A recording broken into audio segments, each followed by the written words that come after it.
your DNA is not your destiny, okay? But as it turns out, something called your epigenetics is.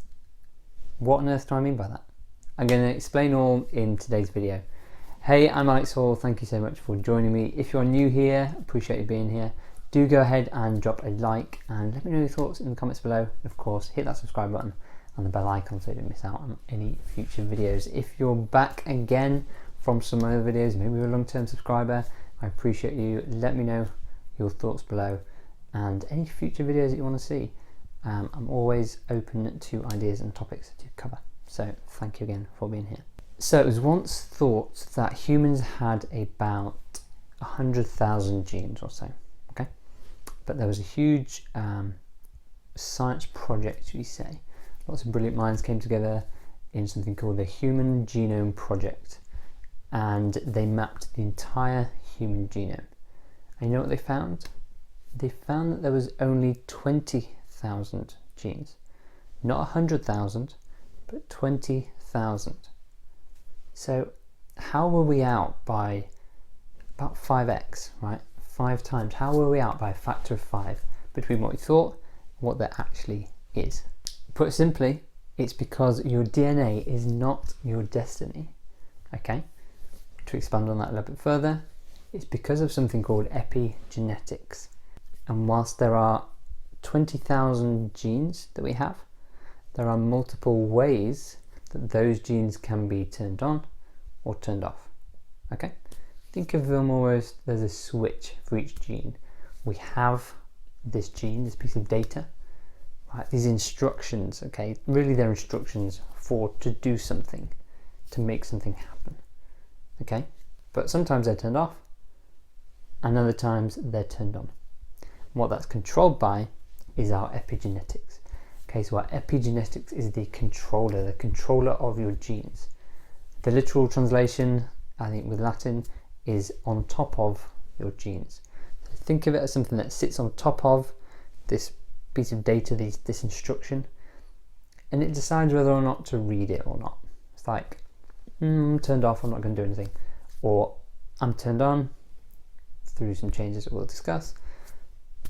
Let's put that into practice, right?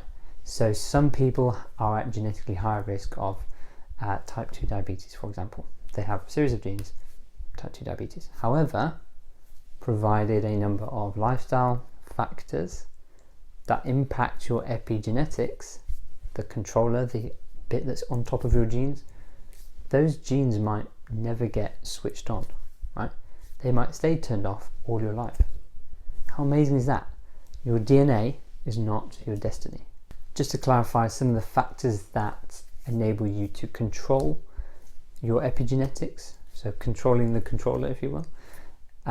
So epigenetics is impacted by your sleep, your stress, your exercise, your nutrition, your social environment even, you know, how open you are with friends, how many social occasions you kind of enjoy, and pollution, things like this. Okay, if you're in a high polluted area a lot of the time, that's going to have a negative impact on your epigenetics. Therefore, you're going to have you're more likely to express some of those negative genes, right?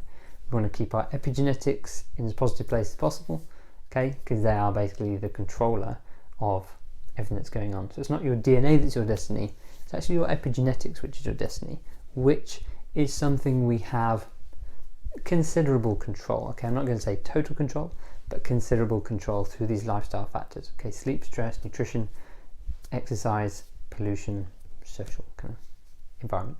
Think about this example. Okay, we have an old vinyl record. Okay, this is your DNA. It's fixed. There's nothing that can be changed. It's fixed, right? That is it. You have a vinyl record, but that's not very useful unless you have a vinyl player. Okay. The vinyl player is the epigenetics. It's the reader of the record. Okay, you place the pin, it goes around like so. So the output is dependent not only on the DNA, the vinyl record, but also the controller, the epigenome, the epigenetics. Okay, so let's say it plays very slowly. Okay, controlled by the epigenetics. The output is going to be something very different to if the epigenetics was making it go very quickly. Okay, the DNA is the same, right? Same piece of information or instructions, but the output, the outcome, is different depending on what happens with the epigenetics. Okay, so again, all of these lifestyle factors impact the controller, the reader of the vinyl record, whether you're playing fast, whether you're playing slow, whether there are minute bumps and cracks in the record. Okay, those are going to be picked up and it's going to play something different. Does the record jump every now and then, right? If it's playing fast, you could have it jump every now and then by accident, right? A kind of error, if you will, in the controller. That's going to provide a different output, a different outcome for your body than if it was without jumping. Okay, let's say the controller was in a better shape. You'd looked after your controller, okay, you looked after your sleep, your stress, your nutrition, your movement. All of these factors can help you to keep the controller in the best shape as possible and therefore have an impact on the outcome. So your DNA is not your destiny. Your epigenetics though, that really is your destiny. But you have considerable control over that. And the amazing thing now is with modern advances in science, we can actually measure our epigenetics. Okay, so what that means is we get something called a biological age, which is a kind of total metric that takes in all this information basically about the state of our epigenetics and tells us our rate of aging compared to a control group. Okay, basically compared to the average 50-year-old, are you more aged internally based on the state of your epigenetics? Are you less aged internally based on the state of your epigenetics?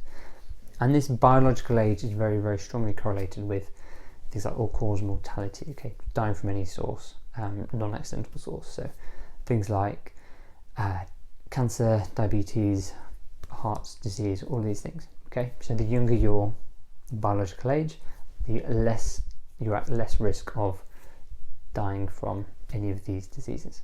Okay, so we can measure that now, and if that's something you're interested in, do let me know. Drop me a message on LinkedIn, check out the links below, or just drop a comment below and I can send you some more information on that. Thanks so much for watching the video. Do go ahead, let me know your thoughts, like the video, and of course subscribe if you haven't already. Thanks so much, and I'll see you again soon.